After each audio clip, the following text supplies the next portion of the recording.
প্রিয় বন্ধুরা, আজ এমন একটি ফল নিয়ে আলোচনা করব যেটি চেপে ধরে নেকড়ালে সেখান থেকে সুগন্ধিযুক্ত তরল বের হয় এবং এই ফলটির নাম হলো বিটার জিঞ্জার।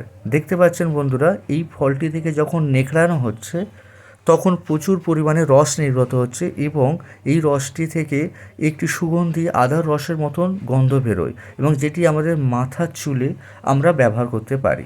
এবং এই তরলটি যখন আমরা নেব, মাথার চুলে মাখবো, তখন আমাদের চুল অনেক হালকা, সিল্কি এবং সফট হবে এবং প্রাকৃতিক হিসাবে এটা আমরা শ্যাম্পুর মতন ব্যবহার করতে পারি এবং যার জন্য একে শ্যাম্পু ফ্লাওয়ার বলা হয়ে থাকে, অর্থাৎ প্রাকৃতিক শ্যাম্পু।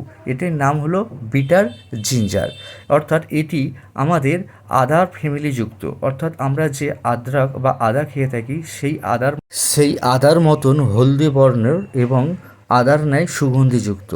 দেখতে পাচ্ছেন কতটাই না সুন্দর এই প্রাকৃতিক শ্যাম্পুটা। আর বন্ধুরা, ভিডিওটি যদি ভালো লাগে প্লিজ লাইক, শেয়ার এবং সাবস্ক্রাইব করে দেবেন।